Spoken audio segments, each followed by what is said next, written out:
Bienvenue sur FR Délinet. Notre actualité d'aujourd'hui parlera de « Demain nous appartient », spoilé, Victor contre-attaque, William fait une nouvelle crise. Même si Mère a décalé leur départ pour la Bretagne à mercredi, Gaspard n'a pas le moral.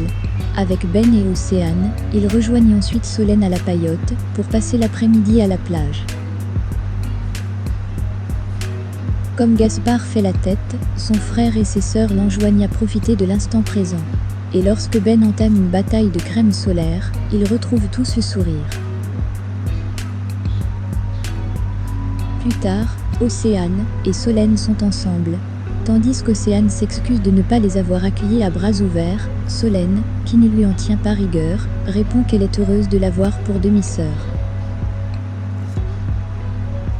En fin de journée, toute la famille s'est mise sur son 30 et 1 pour profiter de la soirée de départ qu'ils ont organisée à la Paillote.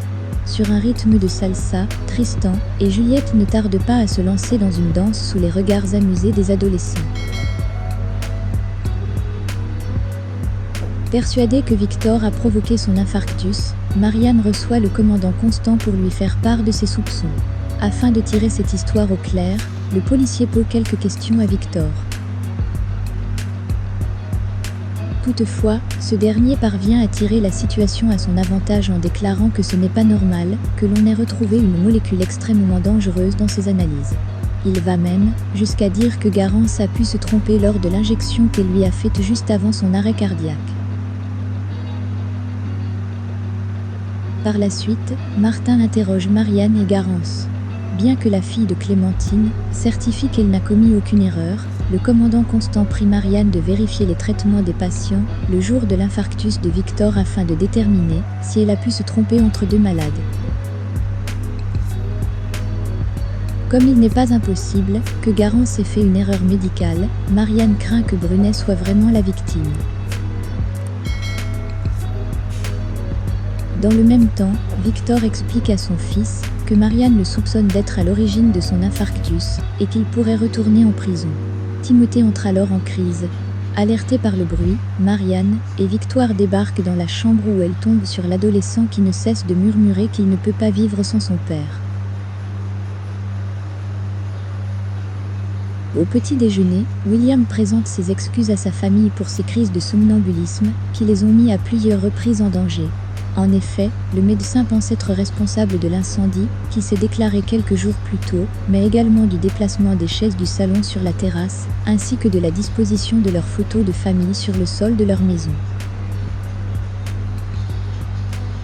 Selon sa femme, ces crises seraient liées à la Dame Blanche, qui aurait fait remonter des souvenirs refoulés de l'accident de voiture qu'il a vécu dans son enfance.